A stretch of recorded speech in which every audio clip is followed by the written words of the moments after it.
Hi friends, எனக்கு ஒரு குட்டி இன்ஸ்பிரேஷ்னல் ஸ்டோரி பார்த்துடலாமா?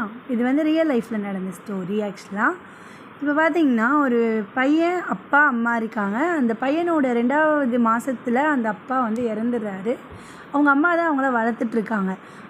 அவங்க அம்மாவுக்கு வந்து ஒரு ஐஸ் இல்லை. அந்த பையன் சின்ன வயசில் அவங்க அம்மாவை ரொம்ப லவ் பண்ணுறான். பட் வளர வளர அவங்களுக்கு ஒரு கண் இல்லை அப்படின்றதால அவங்கள வந்து அவன் வந்து அவாய்ட் பண்ணுறான். ஸ்கூலுக்கு கூட்டிகிட்டு போனால் ஃப்ரெண்ட்ஸ் கலாய்ப்பாங்களோ அப்படின்ற ஃபீலில் வந்து அவன் அவங்க அம்மாவை வந்து ரொம்ப அவாய்ட் பண்ணிக்கிட்டே இருக்கான். சரின்ட்டு அவன் அப்படியே இருக்கும்போது அவனுக்கு எங்கேஜ் வருது, மேரேஜ் ஆகுது. மேரேஜ் ஆகும்போது அவங்க ஒய்ஃபும் வந்து அது மாதிரி சொல்லி கலாய்க்கும் போது ஒன் டே என்ன பண்ணுறான்னா, அவங்க அம்மாவை வீட்டை விட்டு வெளியே அனுப்பிடுறான். அவங்க அம்மாவும் வெளில போயிட்டு தனியாக ஸ்டே பண்ணிகிட்டு இருக்காங்க.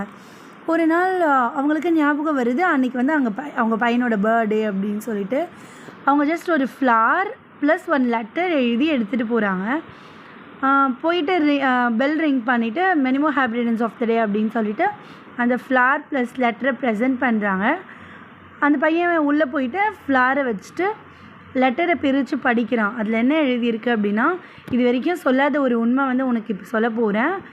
என்ன அப்படின்னா, நீ 6 மந்த்ஸ் தான் இருக்கும் போது பெட்டில் இருந்து நீ கீழே விழுந்து ஒரு டாய் உன் கண்ணில் குத்தி கண்ணு போயிடுச்சு. டாக்டர் சொன்னாங்க கண்ணு மாற்றுறது மட்டும்தான் வழி அப்படின்னு சொல்லிட்டு நான் யோசிக்காமல் ஒரு நிமிஷம் கூட என் கண்ணை வந்து எடுத்துக்கோ, என் பையனுக்கு வச்சுருங்க அப்படின்னு சொல்லிட்டேன் அப்படின்னு சொல்லிட்டு அவங்க அம்மா வந்து சொல்லியிருக்காங்க. அதனால தான் எனக்கு வந்து ஒரு கண் இல்லாமல் போச்சு, நான் அசிங்கமாகவும் தெரிகிறேன் அப்படின்னு சொல்லிட்டு அவங்க அம்மா சொல்லியிருக்காங்க. இதுலேருந்து என்ன தெரியுது அப்படின்னா, நம்ம இப்போ ப்ரெசண்ட்டில் இருக்கிறத வச்சு எதையுமே நம்ம டிசைட் பண்ணக்கூடாது. பிகாஸ் அம்மாவை விட நம்மளுக்கு வந்து பெரிய கிஃப்டாக இருக்கட்டும், காட் கொடுத்த ஒரு பெரிய கிஃப்ட் அப்படின்னு பார்த்திங்கன்னா அது ஒரு அம்மா அப்படின்ற ஒரு ஸ்தானம் தான். So friends, take care of your mom and be love with your mom. Thank you friends, bye. பிடிச்சிருந்தால் லைக் பண்ணுங்கள், ப்ளஸ் ஷேர் பண்ணுங்கள் அண்ட் சப்ஸ்கிரைப் பண்ணுங்கள் ஃப்ரெண்ட்ஸ். பாய்.